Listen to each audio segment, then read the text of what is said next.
Oh, welcome to my place. I have had some messages left at my front door and 3 or 4 people have asked me if I could show them how to make a wreath. Well, I'm here to answer and solve your issues surrounding a wreath. Now, in the language of flowers and design, a wreath equals and represents eternal life. I absolutely love them and I make these all year round. It just doesn't have to be Christmas, and a wreath just doesn't need to go onto the door. I like these for on my table, and they're so easy to make. I've got all of the stuff in front of me, and you'll notice that I've got lots and lots of greens. Green is all white are lovely colours to have when you are dining. The reason I like the greens, and the other reason I like the greens and the whites, is it's a really lovely harmonising colour. And if I'm going to the trouble of making a beautiful meal, I do not want my flowers to be interfering with the beautiful food on the plate. So that's the reason I use the greens. Now, I've got lots of artificial forms here. You could do this in either fresh or in the artificial as I'm doing. I like to do the artificial and I cheat it. So I make it and then I have it out. I just can go to the cupboard, get it, and then if I want to, I can incorporate some fresh flowers. So basically, what you need is an oasis wreath, and I love these, and especially with the green. What you do is you just soak that into the water, and that then can take either the fresh or the artificial forms. I think I've also mentioned the grey form over the series of flowers that we've been doing. The grey foam you have to be really careful with. I got some of it in my eyes, and it's actually given in this eye here. I actually have like this fuzziness from where that grey foam has actually scratched the lens of my eye.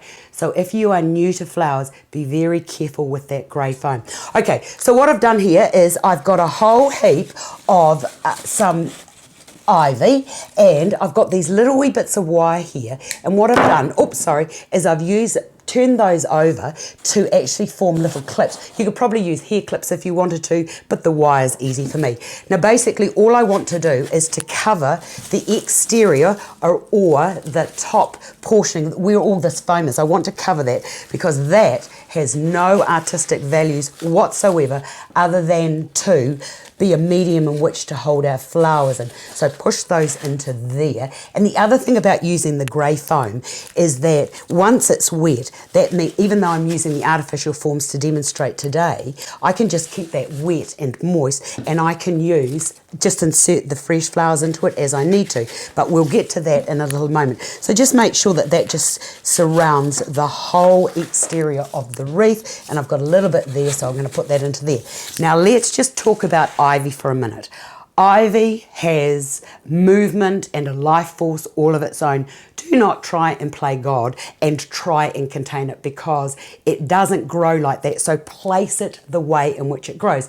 Right, as I've said over the years and over the past, for those girls and boys who have been watching me, make sure that you have complements of colour. So I've got this lovely dark green here, and then to just add a little bit of life, I'm going to add some grey-based foliage. Now, when you're doing or working in something that is like a wreath or is round, the best way to get all of your materials in the right proportion and placement is to just think about an imaginary line going down there like a mirror. So whatever you do on that side, you need to bring over to this side.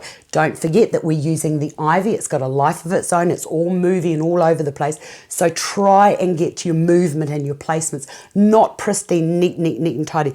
The more it has that movement, the more visually interesting your work's going to be. So I've got a piece there. I need to put a piece there, and I need to put a little bit over into there. So all of a sudden, we're starting to build this beautiful picture just by using different types of forms. Right, I've got one more bit left. I've got a big bit there, a big bit there, a little bit there, and a little bit there. I just think that because I can, and because it's my arrangement, I just feel like another bit there, and that just adds that little bit of interest. Right, from there, I've got a couple of little stalks of berries. Haven't got much. I don't know where my berries have gone, but you know, if you've only got 2 of something, just put a cluster over there, and then a cluster over there.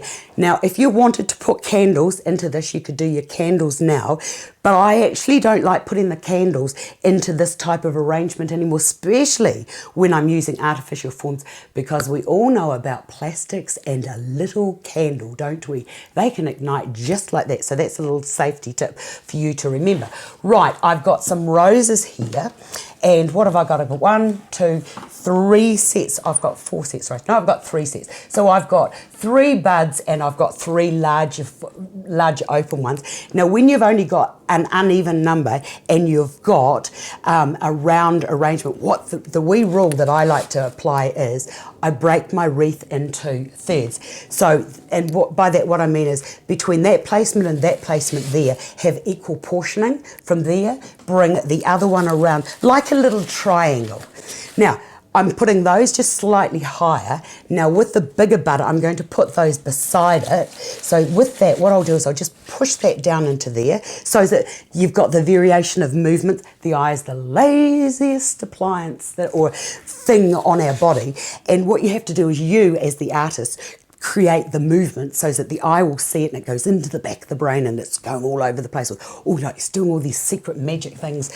Right, from there, we bring that one into there like that and take that lower. So as I said, like the up and down movements, which is going to give you the creative interest and balance. Right, I have got here some apples, little artificial apples. You could use fresh apples if you wanted to. So what I do is I just use the satay stick and then just push that into there. And then when I put it down into the foam, it sits. Isn't that magic? Easy, easy, easy. That one's already got one. So I've got one there. I'm going to bring one into there and then, oops, I didn't get one on there. These apples are a bit hard. I'm used to like much lighter ones than the texture of these. So I've got one there, I've got one there, and then I just need to bring that over into there.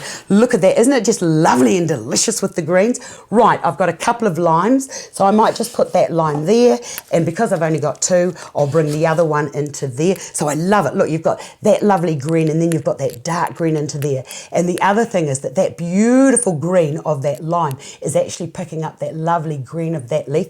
All of a sudden, we've got lovely things happening with the interplay of forms and textures. Right, what else? Oh, I've got these lovely little balls. I've got 4 of these, and I love these. These are gorgeous. What I'm going to do with those is I'm just going to nestle that down into there, and to make it stay, just get another little clip and take that down and into there. I've got one for into there, turn that around. You could use, if you didn't have any of these and you were using fresh flowers, these look really lovely with big clumps of gypsophila, which when I was doing my training about 35 years ago was all the rage. And then as things like fashion, all things come and go, that's what happened to those. Right, so from there, you could, as I said, if you wanted to put fresh flowers, you could just put your little fresh flowers into there. Now I've got something I wanted to share with you. Champagne floats. We had a party at the weekend. 3 very rough boys put the glasses down and it broke the little basey bit of my glass. What I do with those is I keep those and I actually use those as my props for putting fresh flowers in. So you just get your end and you put your wine glass down into there, fill it with water, and then you could put your wee fresh flowers. I'll show you what that looks like another day. Right, from there, you can either have it sitting on the table like that, but if you want to make it look even bigger, this is what I do. Put that into there like that. You could fill that with ice and then you could put your champagne straight into there. Perfect for a banquet. But doesn't that just look lovely? And the other great thing about this, for a dinner table, it's not too high. The only time I do high things on the table is if I have to sit across from somebody who I don't like. So I would rather look at beautiful flowers than to have the sight of that person. But that's another day, another story. So there you go. I hope you've enjoyed that, and I hope to those of you who have been leaving messages that I've got you covered. See you again another day.